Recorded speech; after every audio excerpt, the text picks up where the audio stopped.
Hay un grupo armado en Yemen que en menos de 3 años pasó de ser una milicia regional desconocida a paralizar el 12% del comercio mundial. Sin un ejército convencional, sin marina de guerra, sin flota aérea, solo misiles, drones y un estrecho de 29 kilómetros de ancho. Lo que hicieron los Hutis en el Mar Rojo entre 2023 y 2026 redefinió para siempre cómo se puede bloquear la economía global sin declarar una guerra formal. Y lo más extraordinario no es que lo lograron, es que nadie, ni Estados Unidos, ni Israel, ni Arabia Saudita, pudo detenerlos. Esta es la historia de cómo un movimiento nacido en las montañas del norte de Yemen se convirtió en el actor más disruptivo de la geopolítica global. Para entender a los Hutis, hay que viajar al año 1962. Ese año, un golpe de estado militar puso fin a más de 1000 años de gobierno de los imanes zaidíes en Yemen del Norte. Los zaidíes son una rama del Islam chiita que representa aproximadamente el 35% de la población yemení, concentrada en las montañas del norte, en la región histórica de Saada. Durante un milenio gobernaron ese territorio. De un día para otro, los militares apoyados por Egipto y la Unión Soviética los barrieron del poder. El resentimiento no desapareció. Se enterró. En los años 80, mientras Arabia Saudita financiaba el wahabismo por toda la región para contrarrestar la influencia de Irán tras la revolución de 1979, en el norte de Yemen comenzó un movimiento de revitalización zaidí.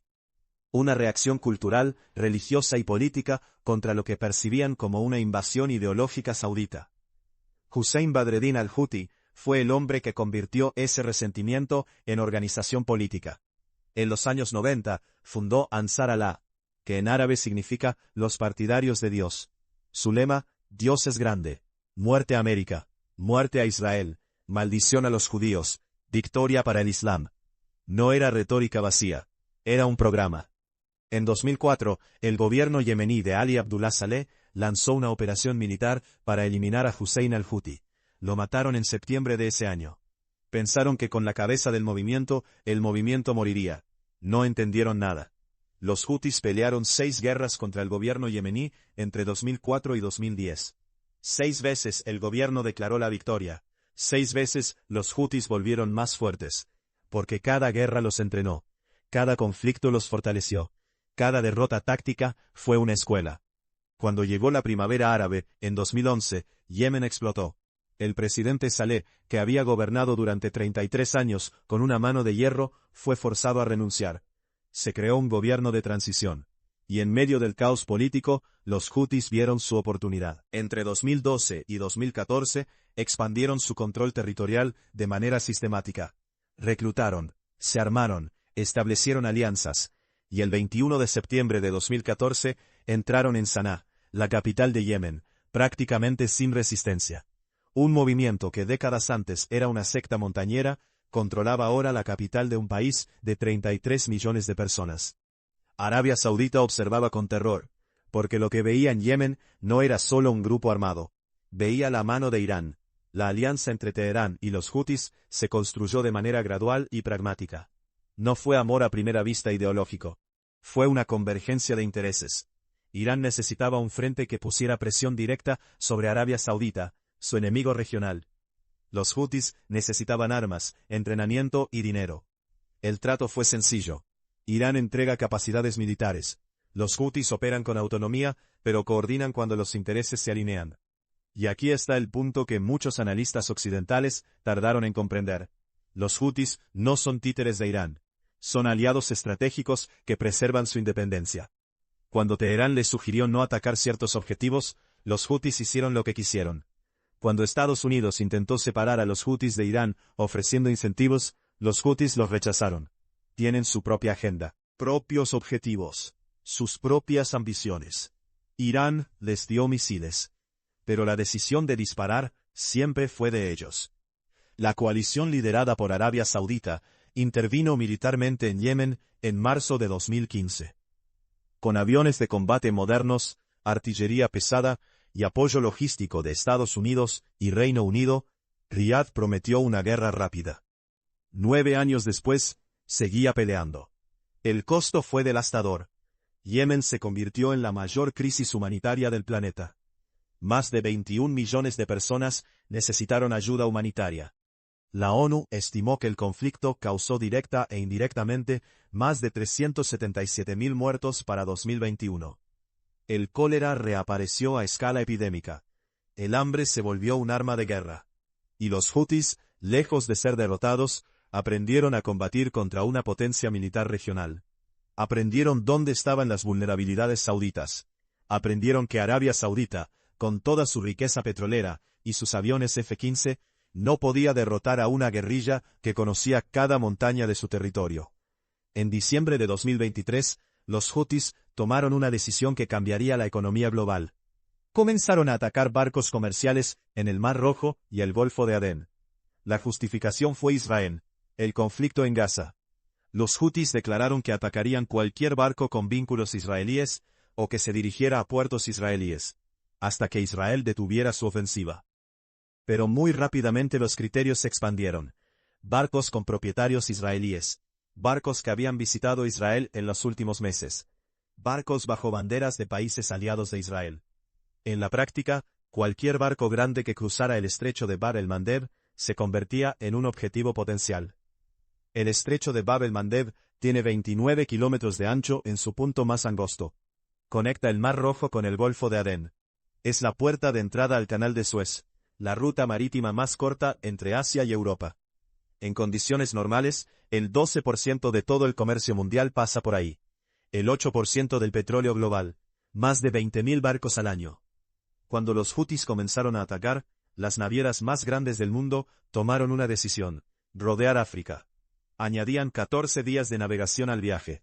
Aumentaban los costos de transporte entre un 200% y un 400%. Subían los precios de los seguros marítimos a niveles históricos. En enero de 2024, el tráfico por el Canal de Suez cayó un 42% comparado con el mismo periodo del año anterior. Una milicia sin marina de guerra había paralizado una de las rutas comerciales más importantes del planeta. Estados Unidos respondió con la Operación Guardián de la Prosperidad, una coalición naval multinacional para proteger el tráfico comercial. Destruyeron lanzadores de misiles, interceptaron drones, hundieron embarcaciones hutis. Los hutis siguieron atacando. En marzo de 2025, el gobierno Trump escaló radicalmente. Lanzó la operación Rough Rider, decenas de ataques aéreos en 7 provincias yemeníes. Los más intensos bombardeos sobre Yemen desde el inicio del conflicto. 53 personas muertas en los primeros días. El objetivo declarado era eliminar la capacidad de los hutis para atacar barcos. El 6 de mayo de 2025, Washington anunció un alto el fuego. Los hutis aceptarían detener ataques contra barcos americanos. 2 semanas después, en plena negociación diplomática sobre el programa nuclear iraní, los hutis lanzaron misiles contra Israel. El acuerdo con Estados Unidos no los detuvo, porque el acuerdo era sobre barcos americanos. Israel era otra historia. Y en marzo de 2026, cuando Irán e Israel entraron en conflicto directo, los hutis tomaron una decisión que escaló todo. El 28 de marzo de 2026, rompieron su ceasefire de 5 meses, y reanudaron ataques balísticos contra territorio israelí. Ya no eran una milicia que atacaba barcos en el Mar Rojo, eran un actor militar que disparaba misiles balísticos contra otro país a más de 1.500 kilómetros de distancia. La pregunta que todo el mundo se hace es la misma: ¿cómo es posible que nadie haya podido eliminarlos? La respuesta tiene 3 partes. Primero, el terreno. Las montañas del norte de Yemen son uno de los entornos más difíciles del planeta para operaciones militares convencionales. Los hutis llevan décadas operando ahí. Conocen cada cueva, cada paso de montaña, cada ruta de escape. Los ataques aéreos destruyen lo que ven. No pueden destruir lo que está enterrado. Segundo, la descentralización. Los hutis no dependen de una cadena de mando única y vulnerable. Operan en células. Los lanzadores de misiles son móviles. Los almacenes de armas están dispersos. Destruir un lanzador no detiene el siguiente ataque. Tercero, la ecuación política. Cualquier invasión terrestre que pudiera realmente eliminar a los hutis requeriría ocupar el norte de Yemen, con 33 millones de habitantes, terreno extremadamente hostil, y una población que en muchos casos ve a los Houthis como el único poder que los ha protegido de Arabia Saudita, eso sería un desastre político y militar sin precedentes. Nadie quiere pagar ese precio. Mientras tanto, 69 empleados de la ONU permanecían detenidos por los Houthis en diciembre de 2025. El Programa Mundial de Alimentos había suspendido operaciones en territorio bajo control Houthi. Millones de civiles yemeníes atrapados entre un movimiento que los usa como escudo y un mundo que los tiene olvidados. Lo que los Houthis demostraron al mundo tiene implicaciones que van mucho más allá de Yemen.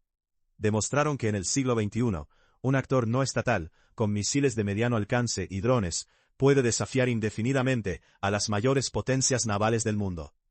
Demostraron que los choke points geográficos, los estrechos que conectan océanos, son vulnerabilidades estructurales del comercio global, que no se pueden proteger contra un adversario determinado a usarlos como palanca. Demostraron que la brecha entre poder convencional y capacidad de perturbación se está cerrando. Un misil de baja tecnología puede hundir un barco que vale $200 millones. Y demostraron algo que los estrategas prefieren no decir en voz alta: que en ciertos conflictos la victoria militar convencional es simplemente imposible. No porque el atacante sea más fuerte, sino porque el costo de ganar es más alto que el costo de no ganar. Los Houthis controlan hoy el 35% de la población yemení. Son el gobierno de facto del norte de Yemen, incluida Saná. Tienen misiles que alcanzan Israel. Tienen drones que pueden hundir barcos a cientos de kilómetros de sus costas.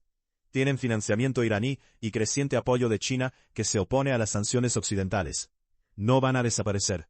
Y el mundo que ellos han redefinido, un mundo donde un estrecho de 29 kilómetros puede paralizar el 12% del comercio global, es un mundo en el que la dinámica de poder está cambiando. Tampoco va a volver a ser como antes. La pregunta no es si los Houthis van a ganar la guerra. La pregunta es cuántos años más va a tardar el resto del mundo en entender que la guerra ya cambió.